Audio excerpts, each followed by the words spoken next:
he'd draw a little picture of a bus and be like, are you driving the bus or are you being driven around? And it was like this, I remember sitting in that meeting being like, oh my God, I'm not driving my bus. Hello, hello, loves. You are listening to the Love Life with Court show, and as always, I'm your host, Courtney. If this is your first time tuning into the pod, well, welcome to the family, and if not, here is a warm welcome back. Today, we have Emilia Vieni, the founder of Devoir Copy Co, a remote digital marketing studio based in Ontario, Canada. After managing clients in the world of car dealerships, finance, and marketing agencies, she felt the urge to explore her creative side and entrepreneurial instincts, a path that taught her about herself and the real meaning behind work-life balance. As an avid writer and outdoor enthusiast, she enjoys letting her personal interests seep into her creative work where they can. As of today, she has worked closely with brands throughout North America while continuing on her journey of health, wellness, and self-discovery. Thank you so much for being on the show, Emilia. Hi, thank you so much for having me. I was really looking forward to this. Of course. So before we dive into, all of the stuff we're going to talk about, a big part of that is going to be risk-taking and self-improvement. Can you tell us how your journey has looked like over the past few years, where you started, and how you ended up here today? Yeah, definitely. So I guess I'll start way back to kind of give you some background to my thought process. I've always, even when I was, very, very little, I was always really into writing. And I always had a pretty crazy imagination. There's my dog then. I've always been really into, fantasy novels. I was a huge Lord of the Rings fan when I was a kid. That led me to pursue an English degree after high school. And I didn't really know what to do after that. I just knew I wanted to be a writer. I wanted to be an author, but I didn't really know what to do. I hadn't really thought that much ahead back then. Like, I was just like, oh yeah, whatever, life's good. And, that was it. Once I finished school, I had this degree and I was kind of lost as to what to do.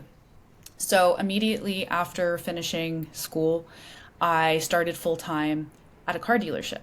So I sold cars for, I think it was about 4 years. I worked with someone who, he provided a lot of great insight. I had a really great team. It was really fun to experience that role. And it taught me a lot because back then and I think we're always learning and growing, but I really had a hard time, talking to people, like selling cars was never something I thought I would do. But then as the years went on, it kind of helped me realize some of my potential. But there were still other steps I had to take after this. But this was just something that started me off. Then COVID hit and I got laid off for a bit. A lot of people in the car industry for a few months, we were laid off. And at the time, no one knew what was going on. And this was a job that I had had for so long and I was so comfortable in it because, that's just what I had been doing. And so having that time off really made me think about who I was and what I wanted. And there was something that was telling me maybe there was another path for me. Maybe there was something more I could do because I always felt like I wasn't that creative side of me that I had when I was really into writing and, reading and playing video games, for example. It kind of dulled out over the years and it was kind of sad, but also something I didn't really think about, And I decided that after a few months of going back to work again, because we got called back, that I wanted to pursue something else. So it was a few other paths that I took before winding up to Devoir Copy Co and creating it. I tried finance for a bit and that was really educational. I loved it. But again, there wasn't that creative edge to it. So I didn't find it as interesting. And then I tried working with marketing agencies, which is where I finally understood that this type of work existed. I had met someone who gave me some experience and was, able to take me under their wing. And I was like, oh, this seems like something I could do for a while because you get to not only use your sales experience, you do have to have a business sense and understand how to talk to people. That's a really big part of it because you need to listen carefully. It's not just about what you want. It's about where the client is trying to get to and what is best for them, especially within their parameters, right? But anyways, I had worked with some agencies, realized, okay, I like the work, but there was a certain intimacy factor that was missing with me and the clients because I was just doing one part of, an overall project, and I didn't feel like I really saw the overarching, like I didn't have a say in the whole plan of everything. I was just doing one part of it.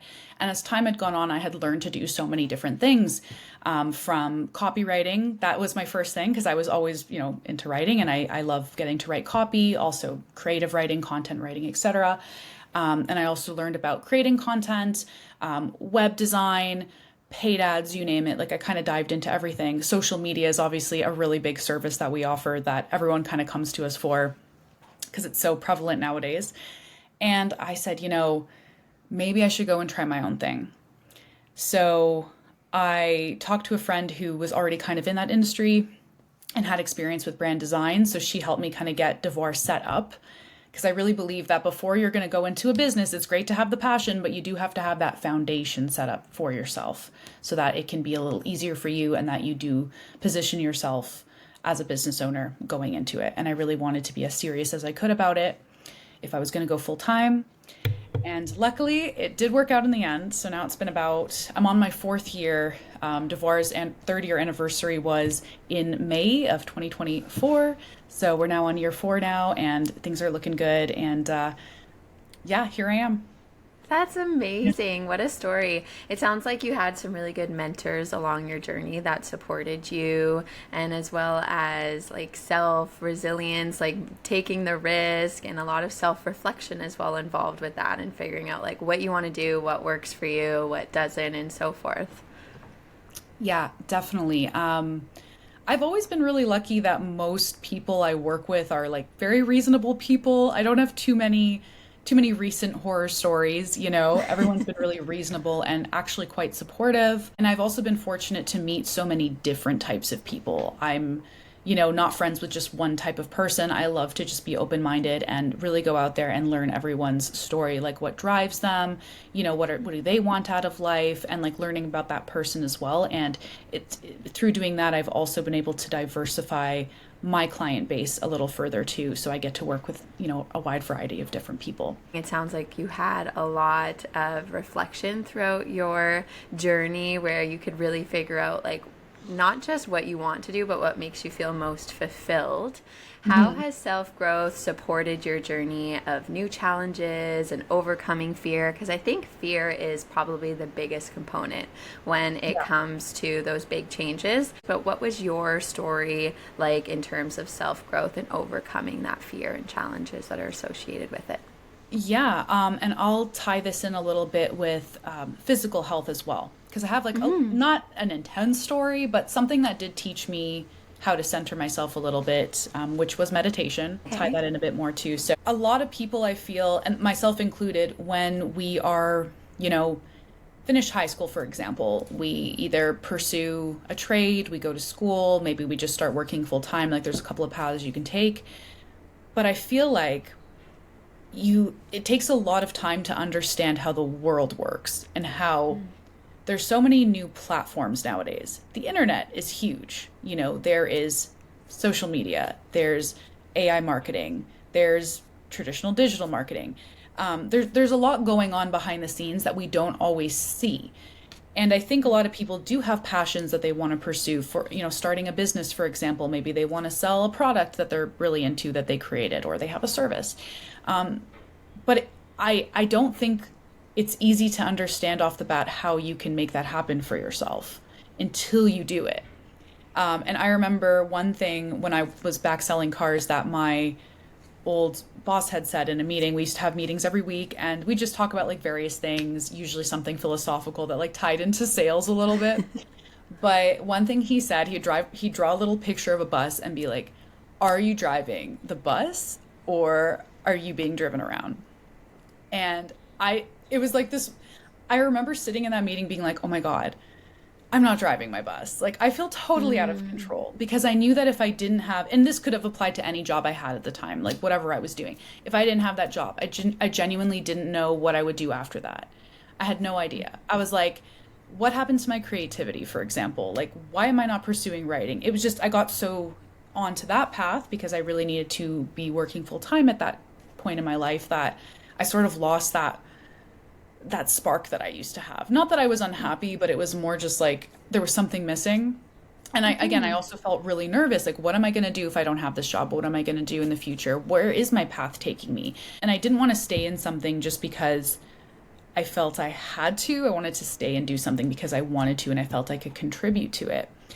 So during COVID, that was like a crazy time for me because I really had to figure it out. I was like, what if I don't get called back? Like, what are my options? Because in the past, I had applied to other jobs before I had my experience, right? And I had no idea what they were looking for in the creative world, And I had no time for a portfolio. I was always working at the dealership. Like I was there, 12 hours a day. So I really didn't know where I was going with that. And then during COVID, I was like, I really had to think about it.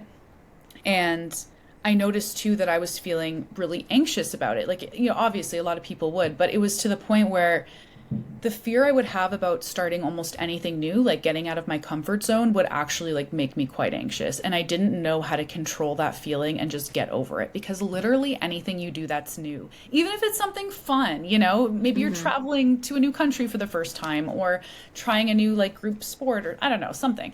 It's going to be nerve-wracking.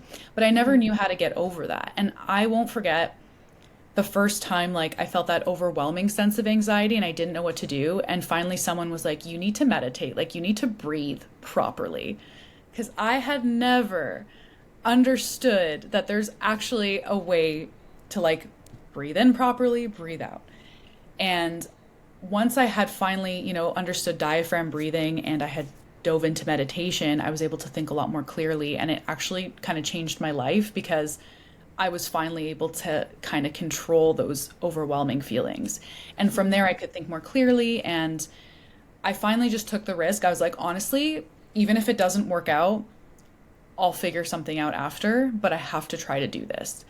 Mhm. And the first year was really tough, definitely, because you're like, what am I going to do? And you're so nervous with like each client. You're like, oh, I don't want to lose this client, or I really need to, you cling on to any success you do have because you're so scared to lose it and you want to keep it growing. But the thing is, you're going to face challenges every single day when you are a business owner, an Mhm. entrepreneur. You are, it's part of it. And as time goes on, you go through these cycles of like, there's new challenges, and you start to understand, okay, this is actually part of life. This is kind of what it means to grow, and this is what they mean by it being uncomfortable. Sometimes it's not always easy, but then you come out of it and you feel more and more confident with yourself.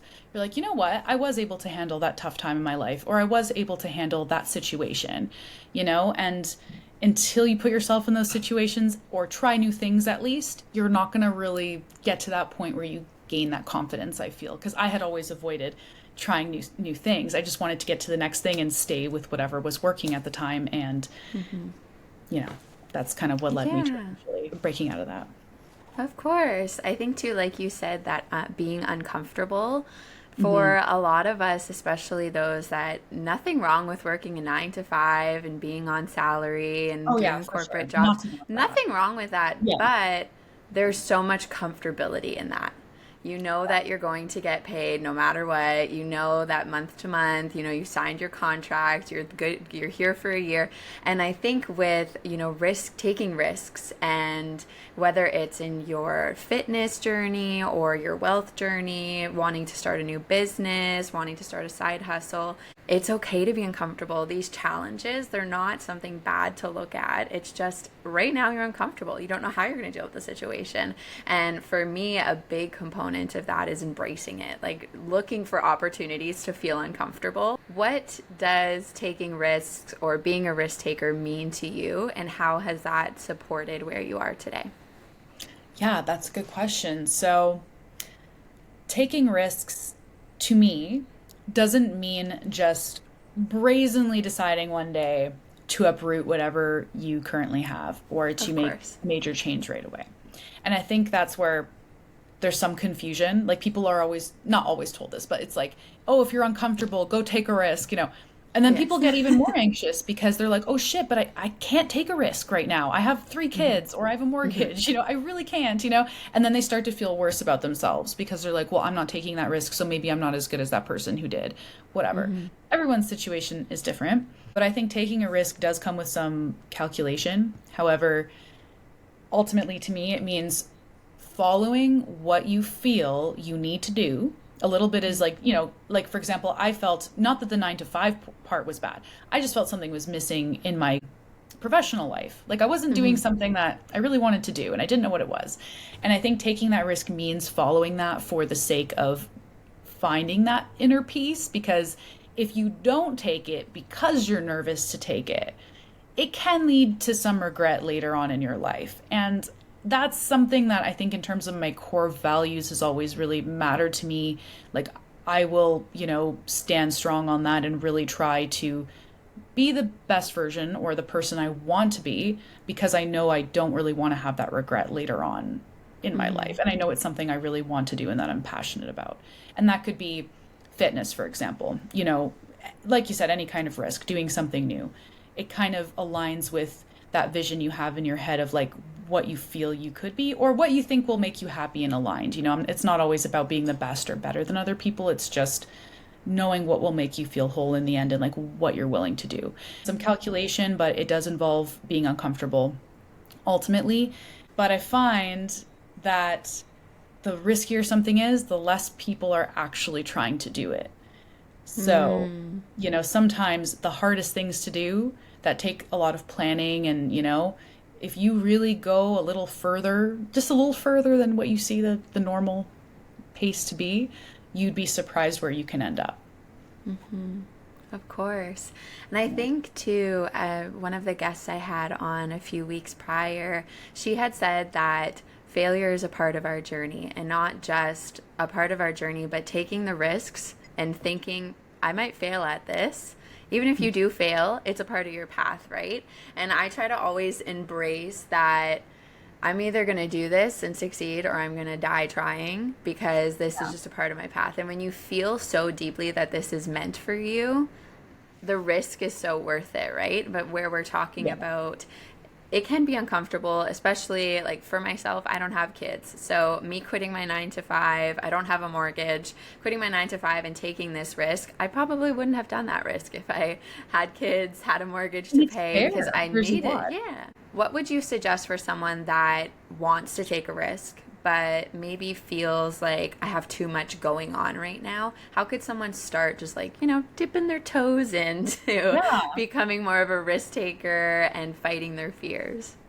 I'm glad you asked that, because let me tell you, like, I've always wanted to be a risk taker growing up, or as I was going through my life, but it was really hard to do. So I'll tell you. My suggestion is 2 things. First, understand if the reason why, like truly, like sit down. I can't answer this for someone, but like sit down with yourself. Ask yourself, are you staying where you are because genuinely there's like XYZ factor, or are you not actually taking it seriously enough? Like, I say this as in, if you're going to sit down and say like, okay, I really want to do this, but, oh, I'm so busy. Or I hear this a lot. People will come to me and say, hey, I want my business to be here. Can you give me advice? So I'll say, oh yeah, I would suggest like these changes from what I see. Oh, but that's a lot of time. Like I always hear this from people. That's great. I get it. It is a lot. But when it comes to these major shifts, you have to ask yourself, like, is it genuinely you have no time, or it's a lot of work and you kind of realize that and maybe you're a little nervous? If it's that one, okay, then break it down. Even if it takes you a year, and this is a thing that is very hard to deal with and understand, takes more than a day, takes more than a month. It takes a year, multiple years, a lot of discipline, a lot of compounded effort. But the interesting thing is when you build small habits for yourself, so it could be also working for yourself is tough because you don't have someone telling you when things are due. You have to sit down every day and get those things done. So that could be, I don't know, giving yourself an extra 30 minutes at your desk working that day on like building your business, or maybe create a roadmap for yourself or some kind of outline of what you would need. So perhaps that's proper branding, a website. Maybe you're going to be posting a lot on social media to show your product or whatever it is you're trying to market. So you need lots of content. And I would suggest, don't worry about being fast and starting. Everyone wants to start like right now. Get your stuff aligned, because you're going to be making changes anyways as time goes on. you're going to learn and your taste will change and you might update things. So just get your foundation set for yourself and make steps, even if it takes you, a really long time to do it, make a roadmap for yourself. But understand if your hesitation is coming from like a true necessity, like, really, I have to think about this because, and again, even if that's the case, start with baby steps. Maybe you work your 9 to 5 for, or whatever it is you're doing and trying to change for another year or some time, but you can be making small changes in the background and building the habits is key. And I promise you, after a couple of years, you'll be a different person. If someone told me I'd wake up early and have the type of days I have now where I have all these things to do, like, not that that's better or worse, but it's just, you can change, like you can actually change and be a different type of person if you build those habits. So basically, I would say really be honest with yourself, understand if you're making a genuine excuse or if it's a genuine necessity, and see where you can make some changes in your day to day. And it is hard, but if you're going through, if you're following what you really want to do and it's like truly something you're passionate about, it gets easier over time and you'll start to be so proud of yourself, and then that will compound into other effects throughout your life and you'll see those changes happening. But yeah, nothing is overnight. It takes a really long time to build up a business from the ground up, especially if you're not as connected with people. Like if you're just starting fresh and connection and networking is a really big part of it. So just something to think about. It takes time. And don't worry if it takes time, but be honest with yourself. Of course. Patience and effort, I think, is what us like really feeling fulfilled and doing something that makes you feel fulfilled is like the base, right? Of, of reaching that success, reaching your goals. For many, even myself, before I had gotten into podcasting, content creating, I felt the same as you. I didn't know what I wanted to do. I didn't feel fulfilled in the work that I was doing. I thought that the work that I was doing was going to make me feel fulfilled. Yeah. And I had suppressed that creative side for so long. I had no idea what I was going to do. And I was trying these things all the time, but it didn't feel like I could never keep up with it. I could never stay consistent with it. And then I just had like these aha moments when I started the podcast. I was like, I want to put effort into this. Yeah. I want to embrace the patient part of it. And of course, there's days where I'm like, oh, it's taking so long for certain things, or just, projects don't go the way you want it to go, or you don't have enough reach with certain stuff. But the effort, for me, it was reach 50 episodes. When I reach 50 episodes, I know that will mean that I have put in the effort, I've stayed consistent, and just last week I hit 50 episodes, and it was like, thanks, thank you. But it was, making these goals for yourself where you start feeling fulfilled, like you said, along the journey. You feel so proud of yourself that you want to keep going because you have these moments you're like, I can't believe I'm doing this. And a lot of that, I think, has to do with like our gut instincts, right? We just begin to have a feeling like, this is meant for me. Totally.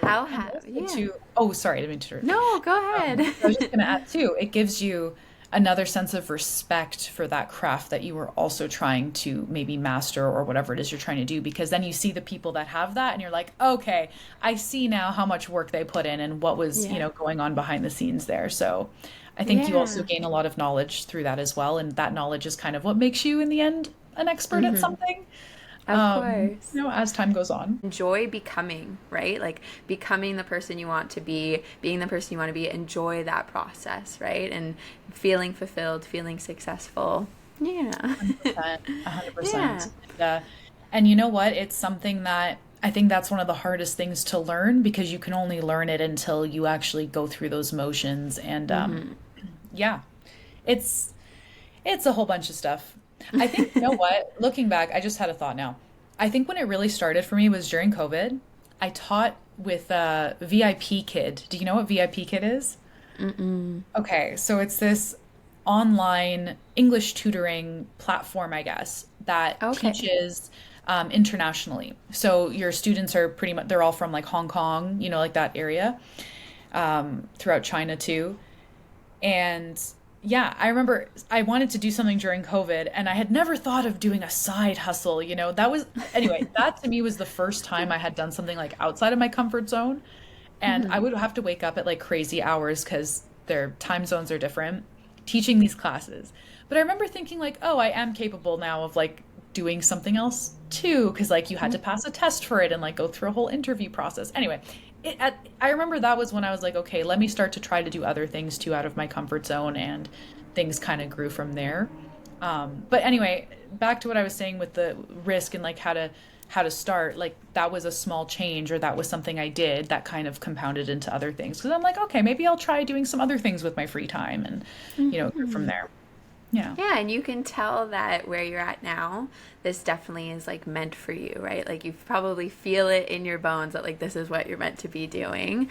In terms of, having gut instincts and intuition, how have you relied on these instincts and intuition to support your journey of fulfillment as someone who quit their job to pursue entrepreneurship, or along that journey? I think there comes a point where it can become hard to ignore needing change. And sometimes if we ignore it long enough, change is made for us, you know, and you can kind of tell where when there's tension in doing something versus, a flow to it. And even though I knew it would be a big risk, there was something that like, I had a good feeling about it at the end of the day. I'm like, you know what? I think I can achieve this. I also did it in like, I guess, kind of a tactful way, because during COVID, there was that opportunity between, when things were quieter. So I had more time to like work on my business. So sometimes things, you have to recognize an opportunity when it's there in front of you, when you have time to do that. So yeah, even though sometimes it can feel uncomfortable, it's important to just be like, look, it can still work out, and anything new you try will be uncomfortable. But it's important to also recognize if that emotion is frantic. Like, are you frantically nervous and just trying to like grab at something? Or is this like, okay, I'm thinking about it and this is actually something I'm going to do? Because that's, I think, the difference too, is sometimes we make quick decisions out of desperation or fear or anxiety. And those I find almost never go well. So, yeah.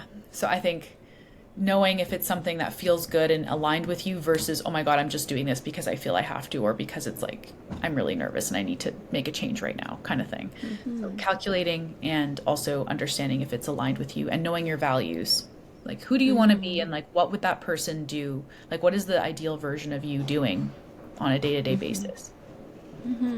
Doing things that your future self will thank you for, right? Reflecting Yeah. on like, who do we want our best version to be, and start doing that now. Aligning our values, our beliefs, our intentions, and so forth. That's really good perspective. I appreciate it. Thank you for that.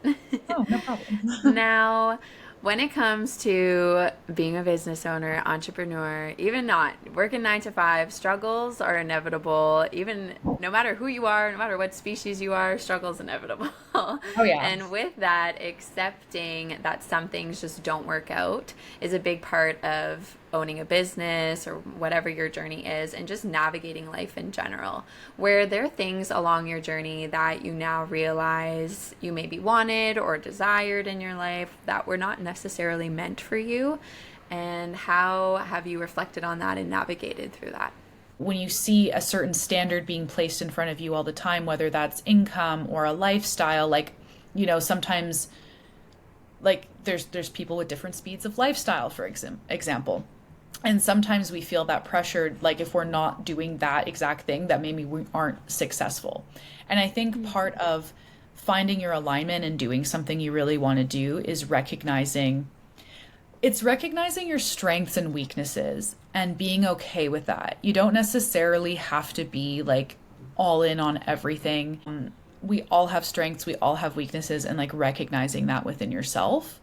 And I think learning about yourself eventually can kind of give that clarity. But for me, it was like I'd be surrounded by certain people who are doing a certain thing. And especially when you see them at a level of success, sometimes you think you need to like be on that level exactly in the way they did it, when sometimes, you actually might have other things to bring to the table that are not aligned with that person, but can bring you to where you want to be.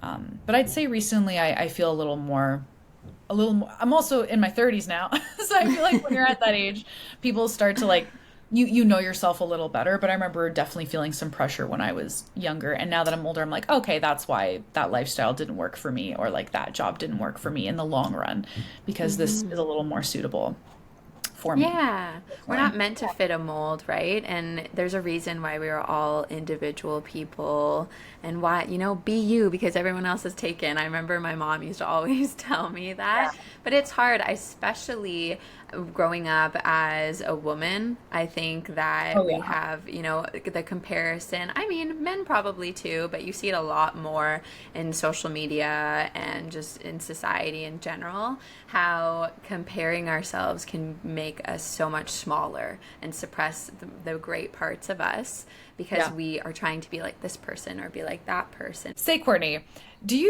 have you ever watched Naruto? Do you watch anime at all? Like, are you? No. Okay. Okay.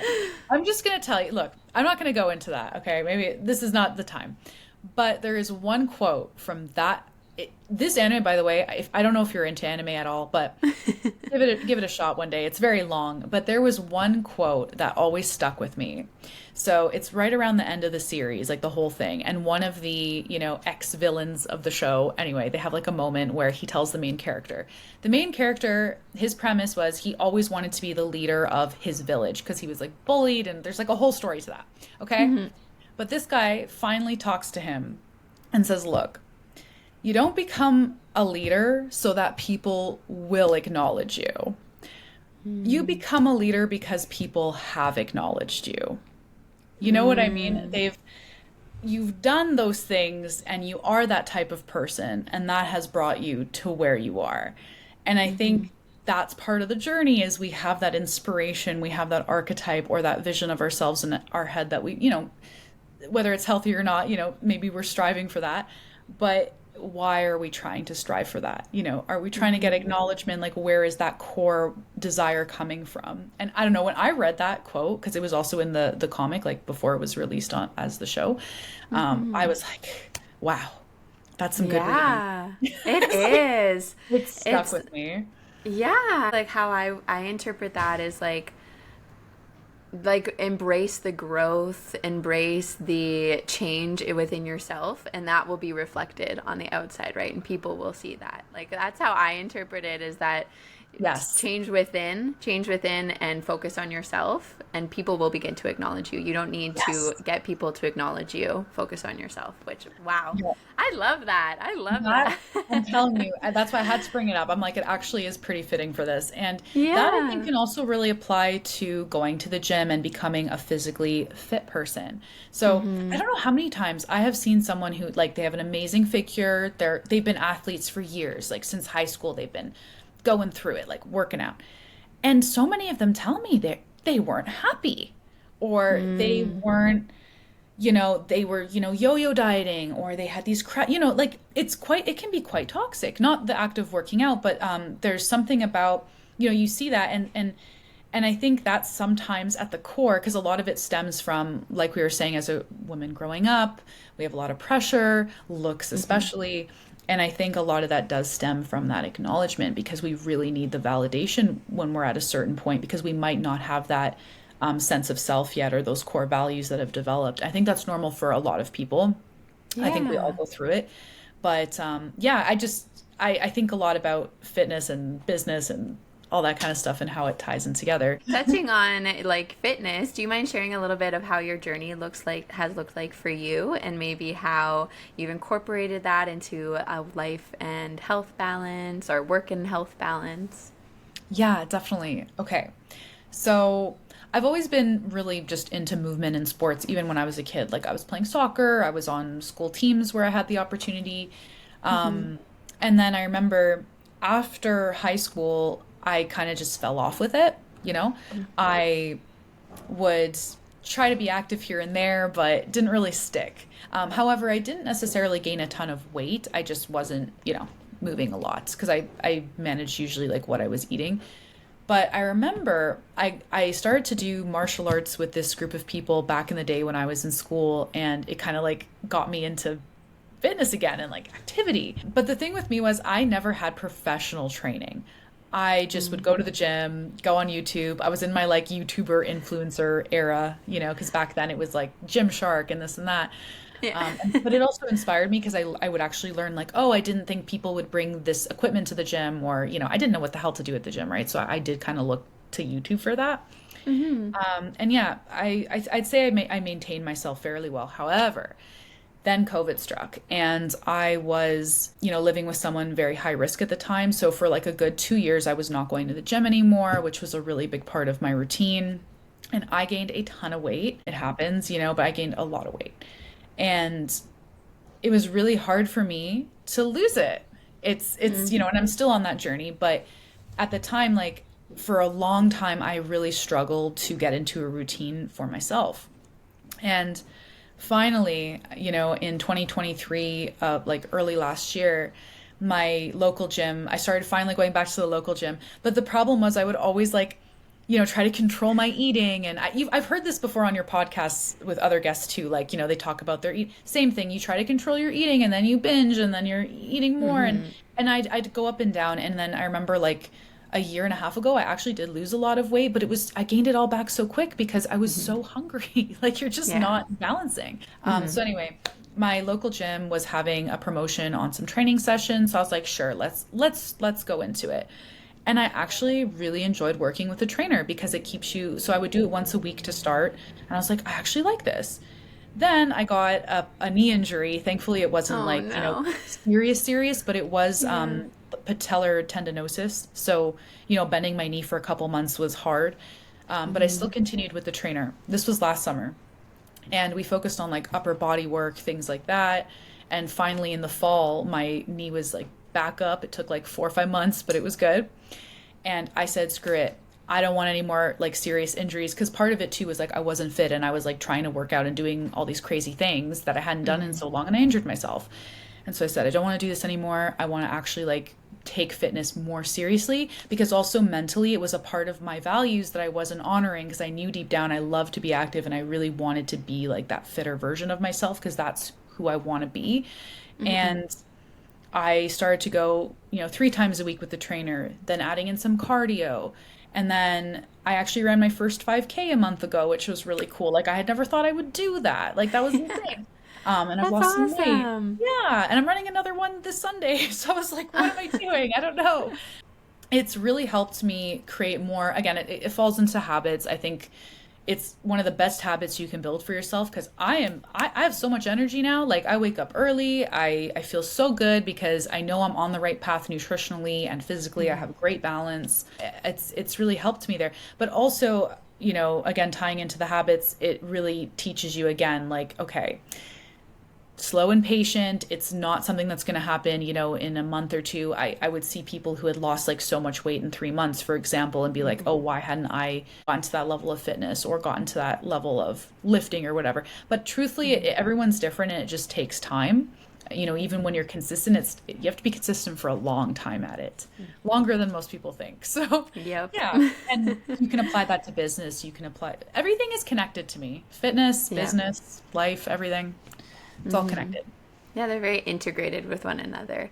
And touching on that, especially for the listeners, I know a lot of my listeners are female dominant, and quite a few reach out that struggle with similar, binge eating disorders, especially getting over what the culture that we were instilled at a young age from us, like growing up with Weight Watchers, where you'd go grocery shopping and they literally have the points on the price tag and commercial, like all of that, right? The culture was very instilled to us in a young age, I think, and just building off of that for the listener, and you can probably resonate. For me, it wasn't until I stopped caring about the weight and caring about what my body deserved that things started shifting. Because I didn't want to lose the weight anymore. I wanted to feel good. I didn't care about my pants feeling smaller anymore. I cared about my blood work, Seriously. and the protein that I was getting, my macros, like you said, waking up in the morning and actually feeling good and having energy, wanting to move your body. For me, when even before I started my weight loss journey and my lifestyle journey, I would go to the gym. I would push myself. Same with you. I was doing things that my body was not prepared to do. Pushing myself. And most times I'd push myself super far. I'd be in a bunch of pain. I wouldn't go back to the gym for weeks because I just didn't, and it was this terrible cycle.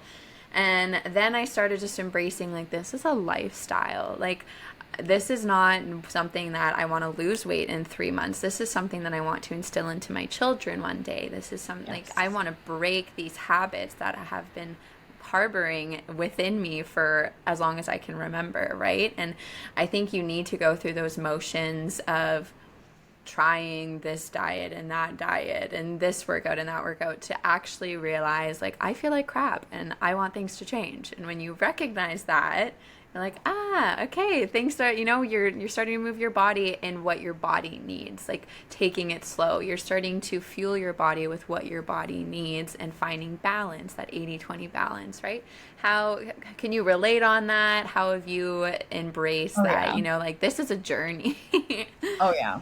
100%, because that was my main struggle for like the last 2 years, because it used to be so effortless for me to like go to the gym, shape up, but I was never in such a body fat percentage before. And it's not that I'm better or worse at that weight. It wasn't necessarily that. It was just knowing that I was getting on a path that I didn't want to be on anymore. And the injury really woke me up, because I was like, oh my God, like I'm going to get more of these. And I love to hike. I love to be outside, but I could tell that I wasn't in great shape in a cardio sense anymore. Like I could do the long hikes, but I would like, I was tired, and I'd see like my boyfriend and my sister just kind of like walking away, and like I was Zooming really getting along. tired. Yeah. And I'm like, what is wrong with my fitness level?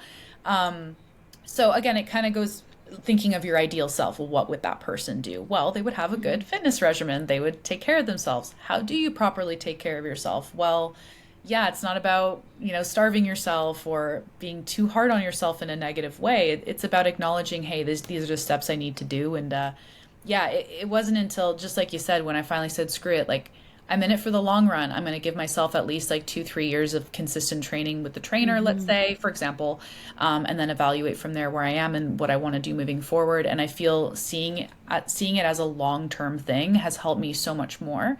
And also, if this is a tip for some people who are, maybe tracking their size, but I find using a measuring tape as opposed to weighing yourself, you'll be surprised at how many inches you've actually lost versus the scale. So yeah, like the inches are crazy, especially if you're someone who loses it a lot around your waist first. Like doing that can give you a lot of encouragement too, if it's about size. And for some people it's not healthy, and I don't want to trigger anyone.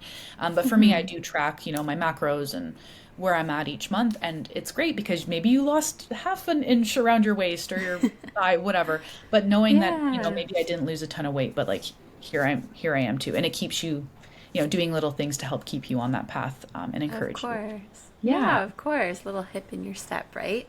Just touching on where you said like, of course, there are so many fads where you can change your body in 2 weeks or 3 months. I remember seeing that on magazines, like 16 magazine when I was a kid. And it was like, I remember drink her. lemon Yes. juice. Yeah, like drink lemon juice for 2 weeks and watch the pounds fall off. Well, no wonder you're drinking lemon juice.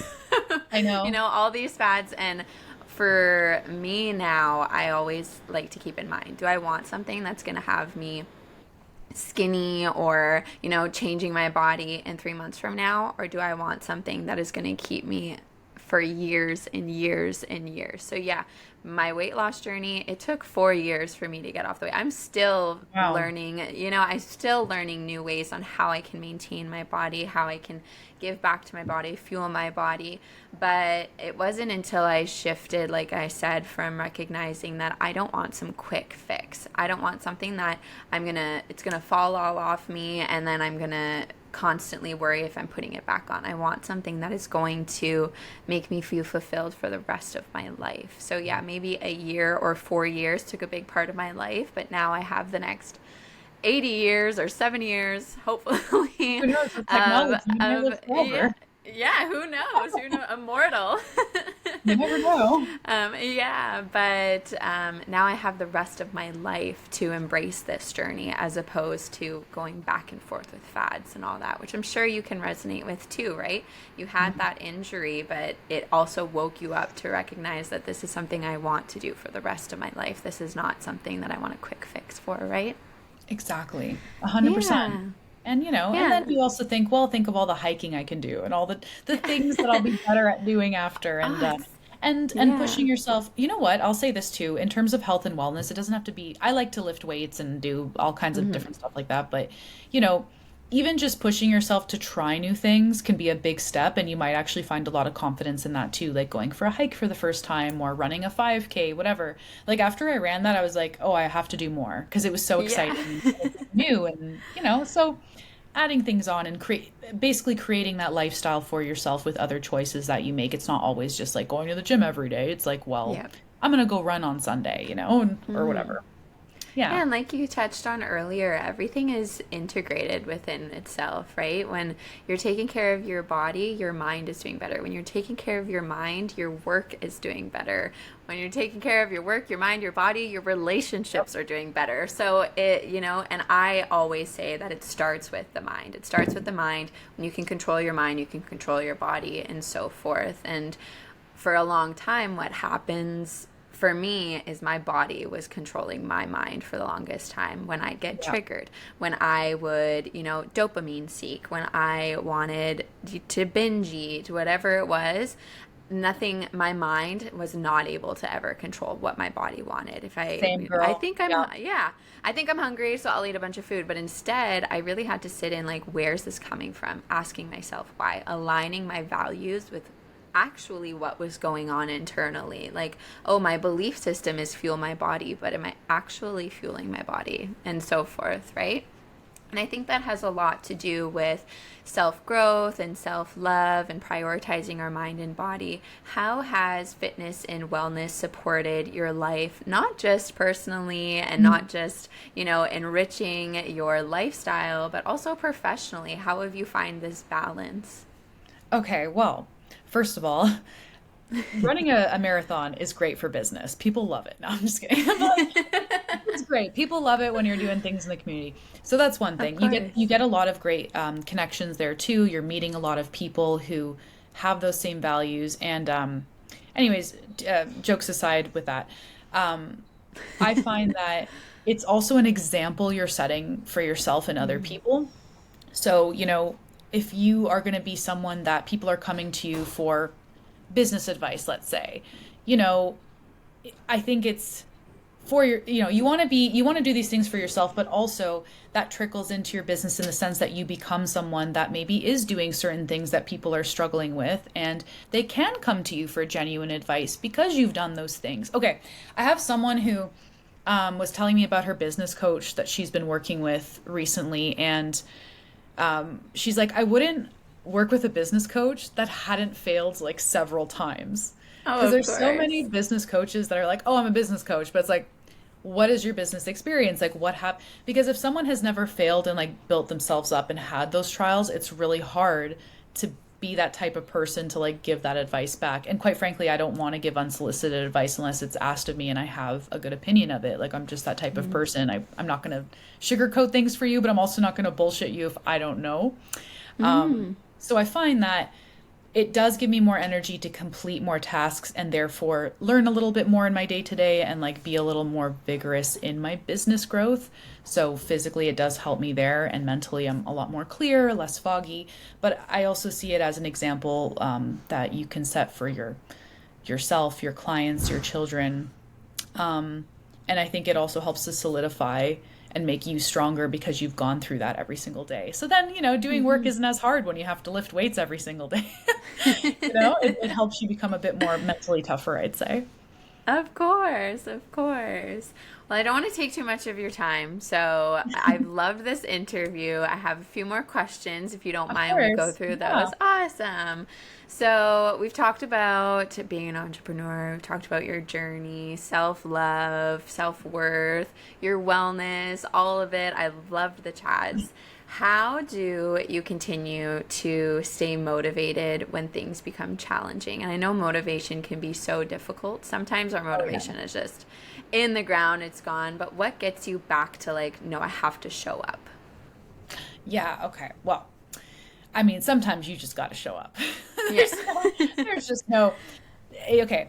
I've definitely had, and this, I think owning a business, working 9 to 5, no matter what you're going to do, life is a lot of highs and lows. That's inevitable. And living in Canada, we have a really sometimes tough winter. This one was a little easier, but sometimes we go through, many days of like no sunshine, snows all day, and that affects your mood as well. So there can be some environmental factors there. But in terms of motivation, you got to just know that it will ebb and flow, and acknowledging that and saying to yourself that day, okay, today I really don't want to work, but maybe you have something really pressing to do, be easy on yourself. You don't, I used to be so hard on myself if I suddenly felt like I didn't want to do something, or no, you're lazy, you're missing that step, so you're going to fail now because now you took that day off or you took time to do it or whatever. But sometimes just acknowledging, hey, like, yeah, you're going to feel that way. Do what you can do. If something can wait, it can wait. Thankfully, the type of work I do, there's not too many life or death emergencies. So, or really zero life or death Knock on emergencies. wood. Yeah, I understand not every job is like that.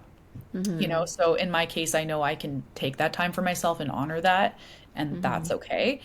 But sometimes becoming a little tougher and building that resilience means even when you don't feel it, you sometimes have to do it. And you start to learn, okay, even when I am feeling that way, it doesn't mean I'm useless that day or I can't do anything. Like, there's always a little something you can do, but also honor yourself if you need the time, and know that that's just, you're going to feel that. You're going to have days where you feel imposter syndrome, or days where you feel, oh my God, like you'll feel anxious for no reason, because that's just how it is when you're a business owner. You feel like some days you'll feel doom for some reason and you don't know why. Yeah. Or like, why do I feel impending doom today? I don't know. Yeah. And that's okay.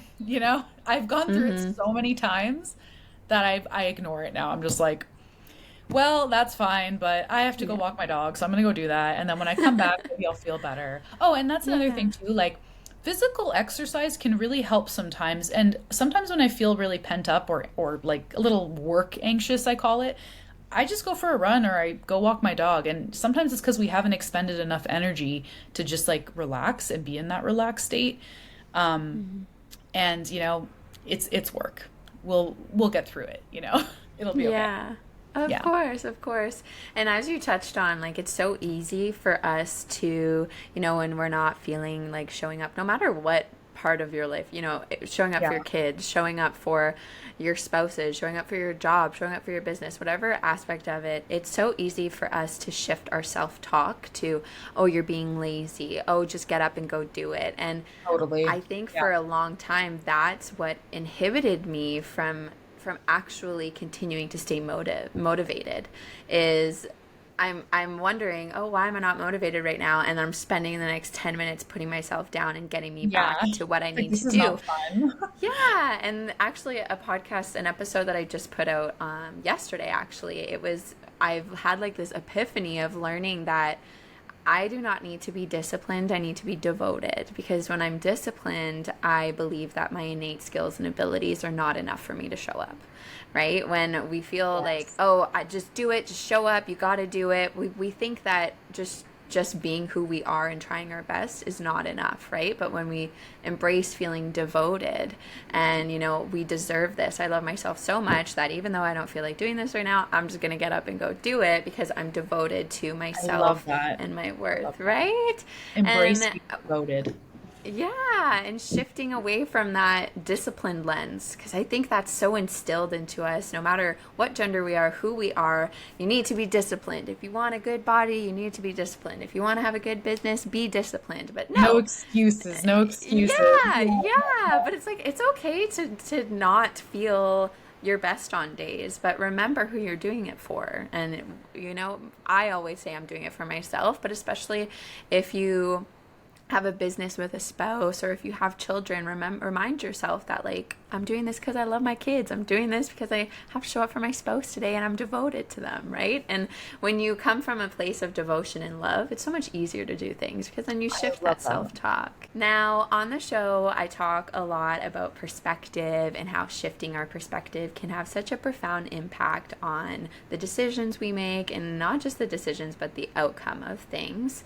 What has been a big mindset shift for you along this journey, or just aha moments, like my aha moment of being devoted, that has changed how you view certain things or how you approach certain situations? Yeah, I mean, man, I think throughout life we have so many of them, like how many times have we had a moment where we're like, oh, that actually changed my way of thinking a little. But okay, I think one of the biggest things that I've learned that has changed me the most significantly is that just because something makes you nervous or if you're frightened to do something, it doesn't mean it's the wrong thing to do. Mm. And, the more you kind of, and this touches base on what we were talking about at the beginning with comfort zones and, taking risk and all that. But, I used to just, again, I was just like, okay, I feel good doing this. And I would kind of avoid, and I think a lot of people do, a lot of people avoid things that are uncomfortable, even subconsciously. Oh, I won't go out to that event tonight because I'm tired. I worked all day, or, I don't want to go to the gym because, oh, my back, respectfully, because some people have really bad physical issues, but Of course. understanding that, yeah, sometimes when you take those risks over a long period of time, that's how you're going to grow. And you'd be surprised at how much more comfortable you can become when you are like, okay, I see that I'm nervous, but I'm just going to keep doing this. And, it's like when you have your first client meeting, the first one you ever have in your life versus, 100 later, you're like, yeah, I'm a pro. I have my process. I know what I'm going to say. And you would never have gotten to that point had you not just tried to talk to someone, to try to close a deal for the first time, and yeah, sometimes you are going to fail. You're going to get rejected so many times, but Yep. you'll get better and better. And those things that'll get you closer to your success. And yeah, so for me, that's my biggest lesson is just because something's uncomfortable doesn't mean you don't have to try to do it. And you could be surprised where you'll end up physically, mentally, spiritually, whatever it is you're trying to achieve. Doesn't have to be just professionally. If you don't put yourself out there, there's so many opportunities that you could be missing out on and a whole life of adventure, right? If you didn't reach out to that first client and ask to help them, who knows where you would have been now. So I really appreciate you sharing that. Yeah, of course. And I really do believe that, just don't always let fear stop you. And, if you got a bad knee and you don't want to climb Mount Everest, that's okay. But, if you want to go to the concert, for example, and you're a little nervous, just go. Like Yeah. maybe something Of, bad will happen. I don't know. But usually 9 out of 10 times it's pretty good.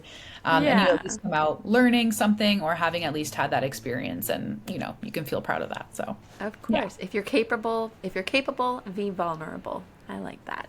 exactly. Exactly. Yeah. So I always end the interview with one same question for all the guests, and I love it because it's all so different.